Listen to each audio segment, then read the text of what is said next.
Greetings, families, educators, and all staff.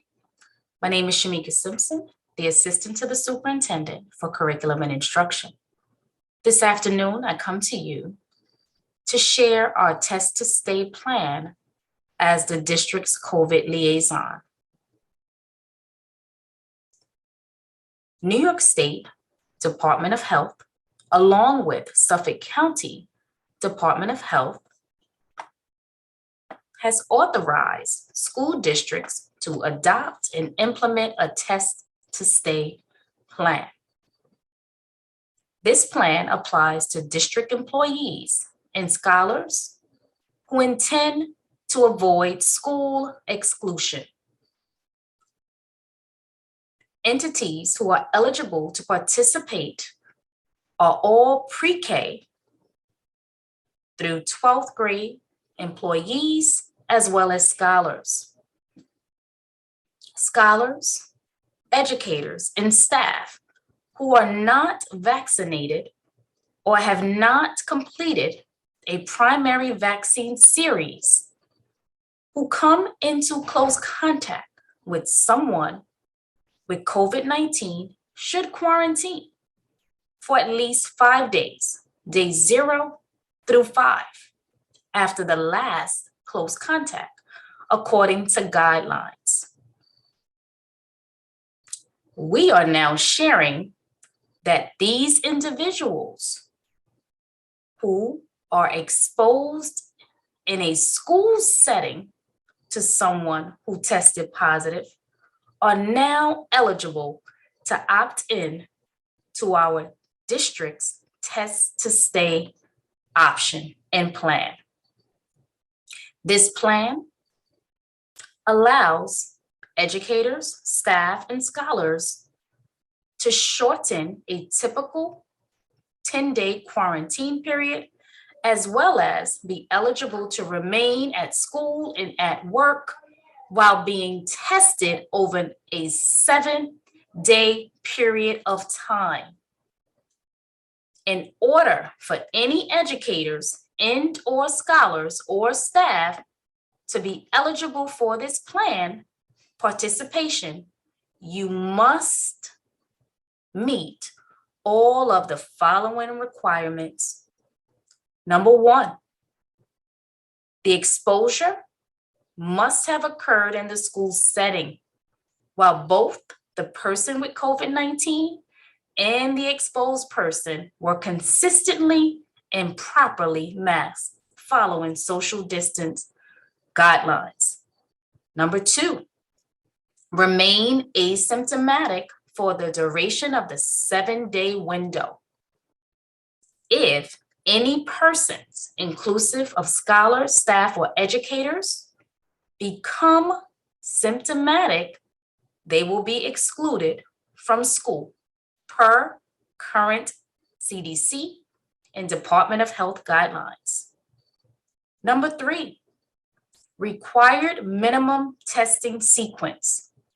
The exposed person is tested a minimum of 3 times during the 7-day period.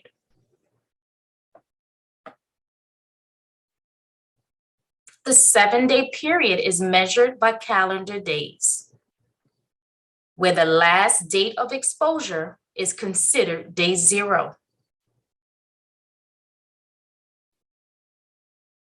Protocols for follow-up on positive test results. The first test must be given within 48 hours of exposure. It is the guidelines tell us that possible testing days within the 7-day period are day 0, possibly for the second test, day 2 or day 3, and possibly the day of the third test, day 5, 6, or 7. Protocols for follow-up on any positive test results. Following a positive test result, Parents, families, please contact your school nurse. Also, you can upload your positive test result on the Suffolk County Department of Health portal and/or contact 311 directly. Any educators, please email your school leader directly with any positive results. Another part of the requirements for participating in the test-to-stay plan. Each test must be conducted and the results received by the school nurse before the school day begins. So all educators, if you are opting into the test-to-stay plan, and all families, if you're reporting a negative test result within the 7-day window, please email those results directly to the school nurse. Again, once you have submitted your request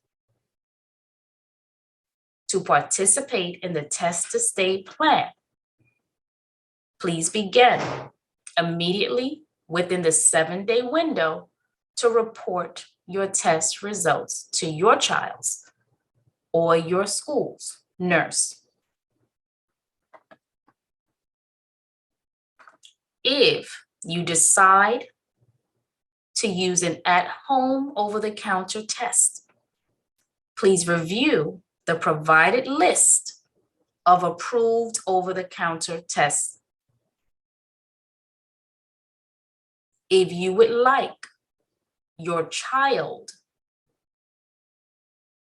tested by the school nurse immediately after their exposure, you will be required to submit a signed permission slip for all minors. That is the only way your child will be tested at school.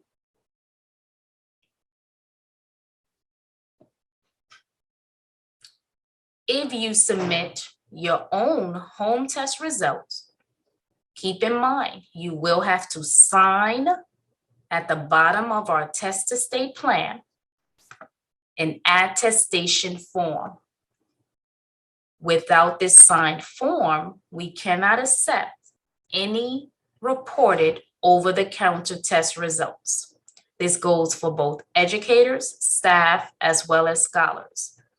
This is a required component of opting into the test-to-stay plan that provides us with your signature that you are affirming that you are the person that administered the test and the deemed person whose name is on the completed form is the persons whose results are being reported to the school district. This form, this attestation form, must be submitted to the building principal and school nurse prior to the start of the school day. If there are any questions or wonderings remaining, please contact me at 631-870-0419 or my email address of ssimpson@wufsd.net.